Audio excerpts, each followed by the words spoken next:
வணக்கம். நான் தேஜஸ்வி கோபாலகிருஷ்ணன். கோப்பல் தமிழ் பள்ளியில் 8ஆம் நிலை பயின்று வருகிறேன்.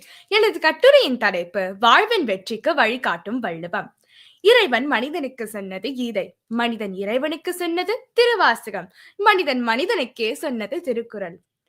திருக்குறளில் உலக பொதுமுறை நூலாகும். திருக்குறளில் 133 அதிகாரங்களும் 1330 குறள்களும் இருக்கின்றன.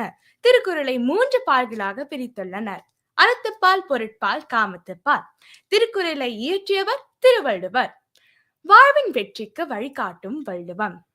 இந்த உலகத்தில் வாழும் அனைத்து மக்களும் உயர்ந்த கனவுகளுடனும் அந்த கனவுகள் மெய்ப்படுவதற்கு தமது வாழ்க்கையை திறம்பட வாழ்கின்றனர்.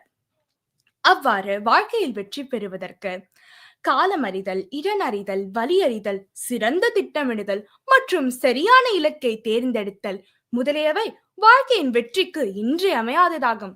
இப்பொழுது வாழ்வின் வெற்றிக்கு வழிகாட்டும் வள்ளுவம் என்பதை நான் ஒரு சில திருக்குறள்களின் மூலம் இங்கு பேச உள்ளேன்.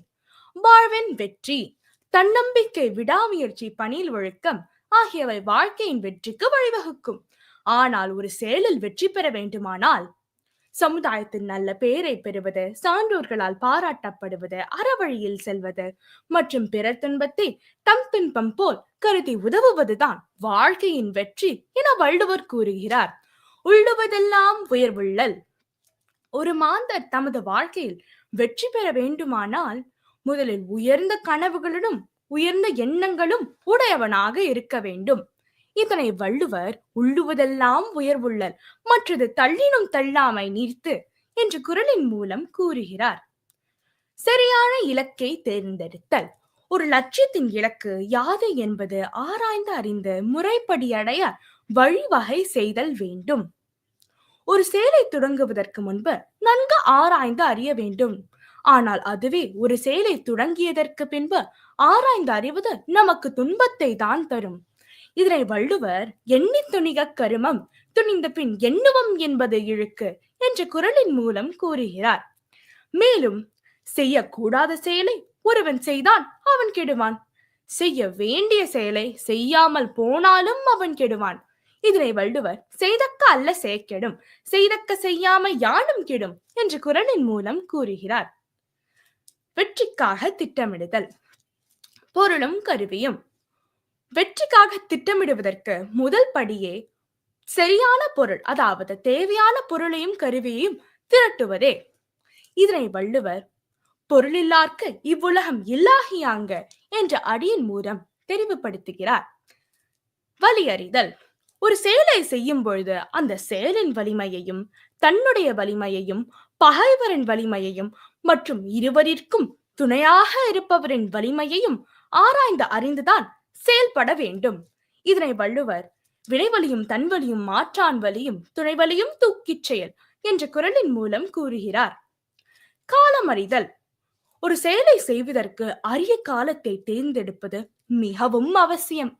இதனை வள்ளுவர் பகல் வெல்லும் கூகையை காக்கை, இகழ்வெல்லும் வேந்தற்கு வேண்டும் பொழுது என்ற குறளின் மூலம் கூறுகிறார்.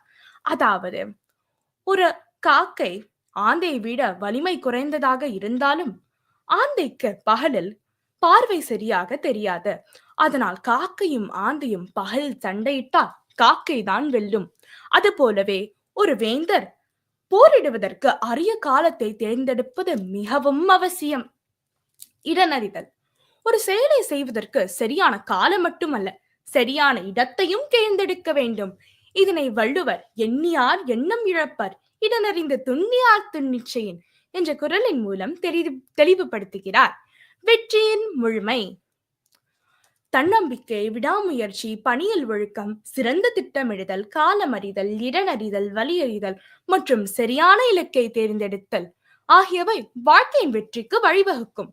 ஆனால் அந்த வாழ்க்கையின் வெற்றியிலிருந்து பெரும் செல்வத்தை நம்முடைய உரிய காலத்தில் உதவி செய்த தனி மனிதனிற்கோ அல்லது இந்த சமூகத்திற்கோ பகிர்ந்து கொடுக்கும் பொழுதுதான் அந்த வெற்றி முழுமையடைகிறது என்கிறார் வள்ளுவர்.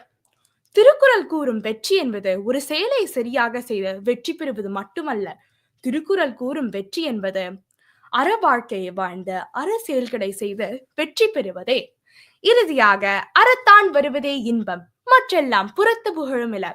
நாம் அனைவரும் அற செயல்களை செய்து அற வாழ்க்கை வாழ்ந்து வெற்றி காண்போம் என்று கூறி என் உரையை முடித்துக் கொள்கிறேன். நன்றி, வணக்கம்.